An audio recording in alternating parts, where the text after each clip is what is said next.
Hello అండి, అందరికీ hi. Welcome back to my channel. నేనైతే చాలా బాగున్నాను. మీరు ఎలా ఉన్నారో నాకు కామెంట్ బాక్స్లో రాసి చెప్పండి. ఇంకా ఈ బ్లాగ్ వచ్చేసి సండే రోజు అండి. సండే మటన్ బిర్యానీ చేసుకున్నాము. అది నెక్స్ట్ డే పోస్ట్ చేద్దాం అనుకున్నా, కానీ ఇంకా నెక్స్ట్ డే వేరే బ్లాగ్ తీసి పెట్టేశా కదా. ఇంకా ఇది మటన్ బిర్యానీ ఉంది మటన్ బిర్యానీ చేసిన వీడియో ఉంది కాబట్టి ఈరోజు ఓన్లీ బిర్యానీ ఒకటే పోస్ట్ చేస్తున్నాం.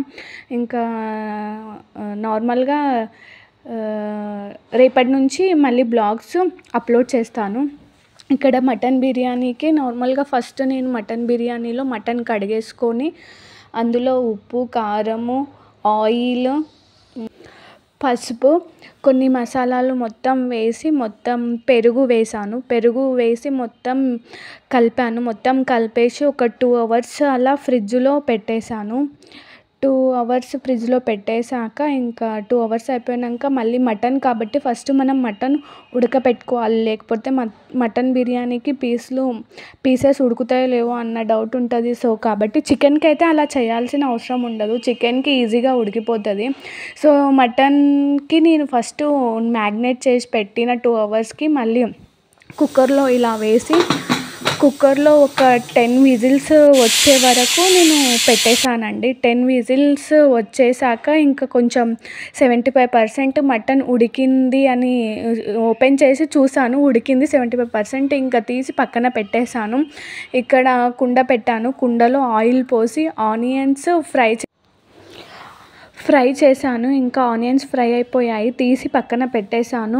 ఇంకా రైస్లోకి మసాలా అంటే నార్మల్గా బిర్యానీ ఆకు, దాల్చిన చెక్క, షాజీరా, ఇలాచీలు, లవంగాలు అన్నీ బిర్యానీకి సరిపడినంత తీసుకొని మొత్తం అందులో వాటర్లో వేస్తున్నాను. బిర్యానీకి సరిపడినంత సాల్ట్ యాడ్ చేస్తున్నాను. ఇందులోనే కొత్తిమీర యాడ్ చేస్తున్నాను. పుదీనా కూడా ఇందులోనే యాడ్ చేశాను. ఇంకా రైస్ అంటే పొంగొచ్చింది. అంటే మా సైడ్ నార్మల్గా మేము మసలింది అని అంటాము. సో అది అంటే బాగుండదు కాబట్టి పొంగొచ్చింది అన్నట్టు నేను చెప్తున్నాను. పొంగొచ్చింది కాబట్టి ఇంకా రైస్ కడిగి పెట్టేసుకున్నా కదా, ఇంకా రైస్ మొత్తం ఇందులో వేస్తున్నాను. ఇంకా రైస్ 75% ఉడికినాక ఇంకా వంపేసుకొని మళ్ళీ కుండలో మొత్తం వేసేసుకోవాలి.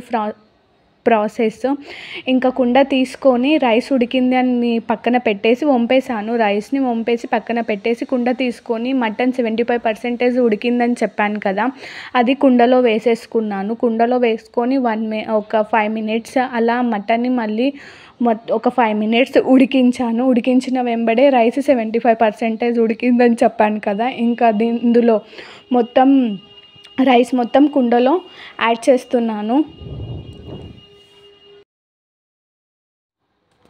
రైస్ మొత్తం యాడ్ చేశానండి. మళ్ళీ మీదికెళ్ళి ఆనియన్స్ స్టార్టింగ్లో ఫ్రై చేసుకొని పక్కన పెట్టేశాను కదా, ఆనియన్స్, కాజులు ఫ్రై చేసుకొని పక్కన పెట్టేశాను. అవి ఇప్పుడు బిర్యానీ పైన ఇలా నార్మల్గా మొత్తం వేసి డెకరేషన్ లాగా అట్లా వేసి ఇంకా మూత పెట్టేస్తున్నాను. ఒక దమ్కి ఒక 20 minutes అలా దమ్ చేస్తానండి నేను. 20 minutes తర్వాత మళ్ళీ టైం చూసుకొని 20 minutes అయిపోయిందండి. పైన వాటర్ పెట్టాను. అలా 20 minutes అయిపోయింది. ఇంకా వాటర్ తీసేసి ఇంకా బిర్యానీ రెడీ అయిపోయినట్టే. ఇంకా మూత తీసాను.